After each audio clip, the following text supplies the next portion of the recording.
मैं उसी तरीका का होने जा रहा है इसलिए बोल रही हूँ क्योंकि कल उन्होंने आपातकालीन बैठक बुलाई और सारे लोग थोड़े डरे हुए थे, सारे लोग थोड़े सहमे हुए थे और वो सोच रहे कि भाई अगर सही में अगर हमारे चुनाव चिन्ह चले जाएंगे, जैसे कि चिराग जी पहले भी अपने इंटरव्यूज में बता चुके कि कुछ भी हो जाए मैं विलय नहीं करूंगा, तो उनके लिए भी एक बहुत बड़ा क्वेश्चन मार्क होगा।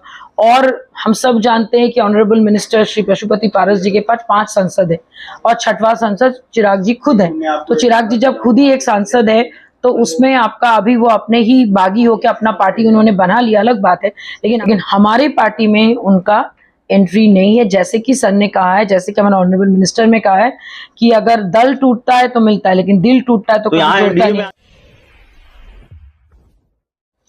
नमस्कार, आप देख रहे हैं धा न्यूज और मैं हूं अभिषेक मिश्रा। इस वक्त हमारे साथ राष्ट्रीय लोक जनशक्ति पार्टी की राष्ट्रीय प्रवक्ता देवजानी मित्रा हैं और देवजानी मित्रा बड़ी नाराज हैं। हालांकि अब रालोसपा की राष्ट्रीय प्रवक्ता हैं तो इनकी नाराजगी जायज भी है, लेकिन किस बात को लेकर नाराज हैं वही बताएंगी कि काहे इतना नाराज हैं मैम, और इतनी नाराजगी?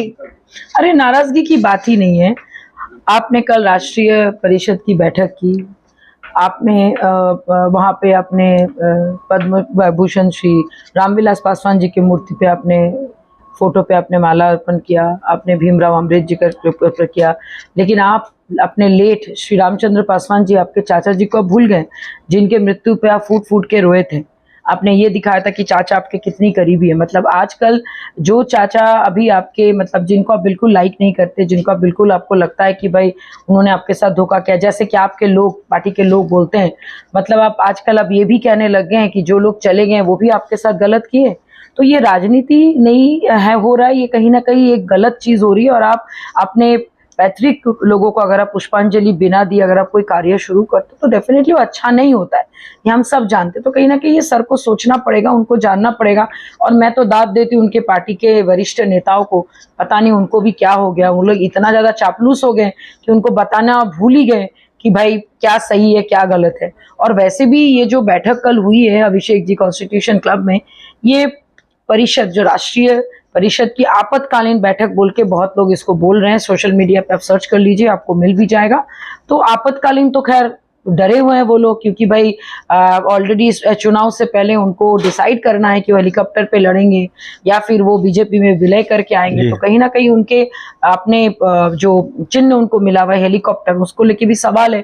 तो ये सारी चीजों के बीच में वो अपने आपातकालीन बैठक तो कर लेते, लेकिन वो पूर्व पुरुष को पुष्पांजलि देना भूल जाते, जो कहीं से भी सही नहीं है।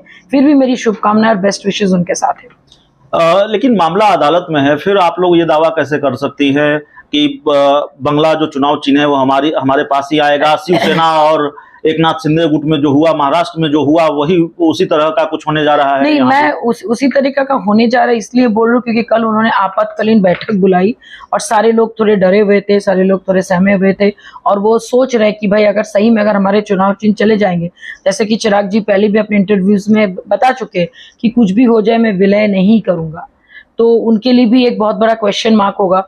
और हम सब जानते हैं कि ऑनरेबल मिनिस्टर श्री पशुपति पारस जी के पास 5 सांसद है और 6वां सांसद चिराग जी खुद है। तो चिराग जी जब खुद ही एक सांसद है तो उसमें आपका अभी वो अपने ही बागी होकर अपना पार्टी उन्होंने बना लिया, अलग बात है, लेकिन अभी भी अगर वो पार्लियामेंट जाते हैं तो ऑनरेबल मिनिस्टर के कोटा पे ही ना जाते। तो ये सारी चीजें उनको भी सोचना पड़ेगा, देखना पड़ेगा। और कोई भी काम करने से पहले कम से कम पूर्व पुरुष की श्रद्धांजलि देना बहुत जरूरी होता है, क्योंकि हम सब पता है कि पैतृक देव कितना इंपॉर्टेंट होता है, कितने माने हम लोग ये सारी हमने हिंदू शास्त्रों में कितना मानते हैं, फिर भी अब हम क्या ही बोले। बड़ा दुख हो रहा है ऐसा माने गरिमा को माने कम होते हुए देख के पार्टी में। तो लेट्स सी, लाइक मेरा बेस्ट विशेस चिराग जी के साथ। अगर आपके दावे के मुताबिक चिराग पासवान की पार्टी का विलय भारतीय जनता पार्टी में हो जाता है तो फिर क्या आप सहज रहेंगी एनडीए के साथ, भारतीय जनता पार्टी के साथ? मुझे देखिए, हम लोग हमेशा से, हमारे ऑनरेबल मिनिस्टर सर ने हमेशा बोला है एनडीए में कभी भी आए उनका स्वागत है, लेकिन हमारे पार्टी में उनका एंट्री नहीं है। जैसे कि सर ने कहा है, जैसे कि हमारे ऑनरेबल मिनिस्टर में कहा है कि अगर दल टूटता है तो मिलता है, लेकिन दिल टूटता है तो यहाँ एनडीए में आने की बात नहीं करें, यहाँ आप बीजेपी में आने की बात कर रहे हैं। हाँ, वो यहाँ बीजेपी में अगर आए तो ठीक है। अब देखिए उस वक्त बीजेपी के लीडर्स क्या डिसीजन लेते, चिराग जी खुद क्या डिसीजन लेते, लेकिन इतना तो है कि वो लोग आपातकालीन बैठक जो बुलाए वो बहुत ही संकट की घड़ी है पार्टी के ऊपर, ये कोई माने न माने, है तो कुछ गड़बड़। तो चिराग पासवान की पार्टी संकट काल से गुजर रही है, विलय हो सकता है, यह दावा राष्ट्रीय लोक जनशक्ति पार्टी का है। इस रिपोर्ट में, इस चर्चा में इतना ही। और नाराजगी इस बात को लेकर है कि आप राष्ट्रीय परिषद की बैठक बुलाते हैं और जो पशुपति कुमार पारस के एक दूसरे भाई हैं, चिराग पासवान के एक दूसरे चाचा हैं, दिवंगत हैं, अब इस दुनिया में नहीं हैं, रामचंद्र पासवान, उनको श्रद्धांजलि नहीं देते हैं, उनकी तस्वीर नहीं लगाते हैं। इस बातचीत में, इस इंटरव्यू में इतना ही। बहुत बहुत धन्यवाद।